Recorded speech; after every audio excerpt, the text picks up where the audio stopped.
At first, I didn't think it was real.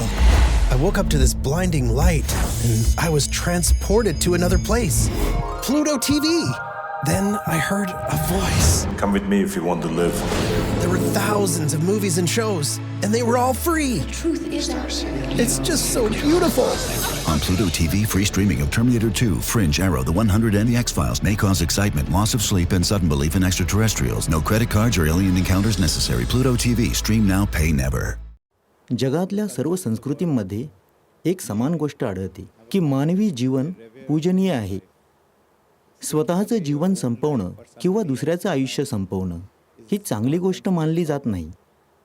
पण जर एखादा माणूस खूप काही सोचतोय, एखाद्याचं आयुष्य खूप वाईट आहे, तर तो माणूस चाललेला खेळ संपवून एखादा नवीन खेळ का नाही सुरू करू शकत?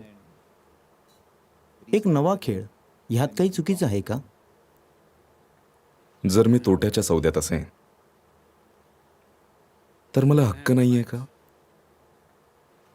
तो मोडण्याचा आणि पुन्हा नव्यानं सुरू करण्याचा? जर तुमची नोकरी तोट्याचा सौदा असेल तर तुम्ही ती सोडू शकता. तुमचं लग्न तोट्याचा सौदा असेल तर तुम्ही घटस्फोट घेऊ शकता. जर तुम्ही राहता तो समाज तोट्याचा सौदा असेल तर तुम्ही ईशा योगा सेंटरमध्ये येऊ शकता.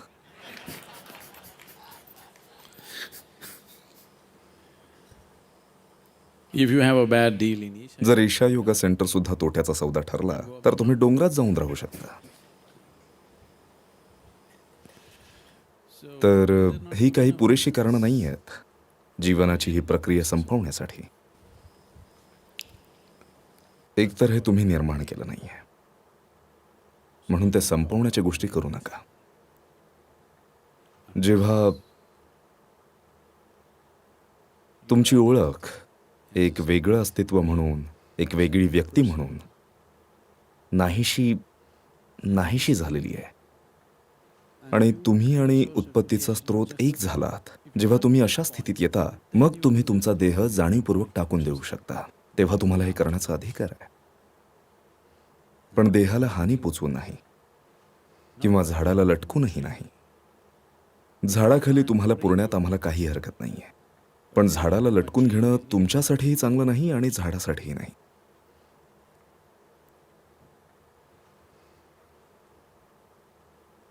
आपण याबद्दल आधीच बोललोय.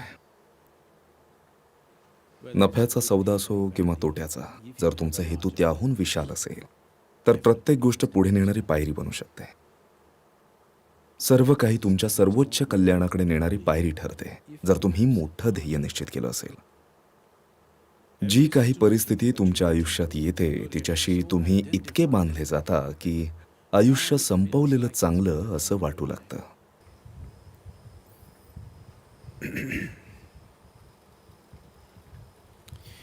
anyway, असो, हा सगळा फालतूपणा आहे. कारण आज काहीतरी वाईट घडतंय, तुम्हाला आयुष्य संपवायचंय. उद्या सकाळी काहीतरी चांगलं घडलं की तुम्हाला जगायचंय. तुम्हाला तुमचं तिसरं मूल हवंय. तुम्हाला पुन्हा लग्न करायचंय. if गोष्टी जरा बऱ्या घडायला लागल्या उद्या सकाळी की लगेच तुम्ही नवीन योजना आखता. जर सगळं उदास दिसत असेल तर तुम्ही आत्महत्येचा विचार करता, नाही का?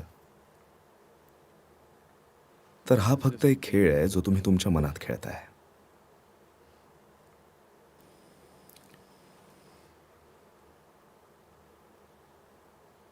एकदा असं झालं, एका सेल्समननं एका to go नवीन परिसरात जाण्याचं ठरवलं, रहिवाशी भागात. त्यानं विचार केला की दुसरा कुठला सेल्समन इथं अजून आला नसेल, कारण ही नवीन वसाहत आहे.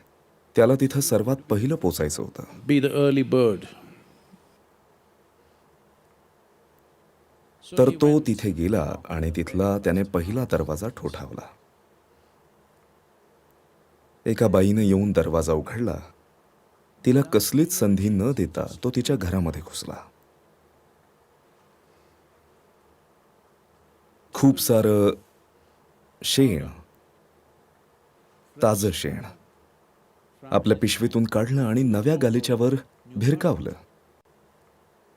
आणि म्हणाला, बघा माझ्याकडे एक अद्भुत व्हॅक्यूम क्लीनर आहे. तुम्ही फक्त बघा. मी हा गालिचा स्वच्छ करून दाखवतो, अगदी जरासाही दुर्गंध मागे न ठेवता. जर मी असं नाही करू शकलो तर मी या शेणाचा प्रत्येक कण खाईन. मी स्वतः खाऊन टाकेन. त्यावर ती बाई म्हणाली, सोबत जरा टोमॅटो सॉस चालेल? कारण आमच्या घरात अजून वीज पुरवठाच नाहीये.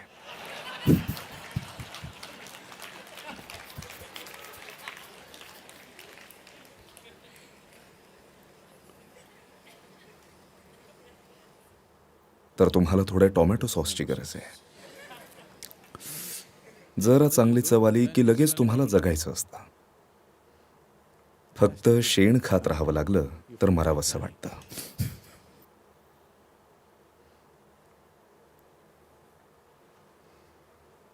तुम्ही उभं राहून म्हणताय, सद्गुरू,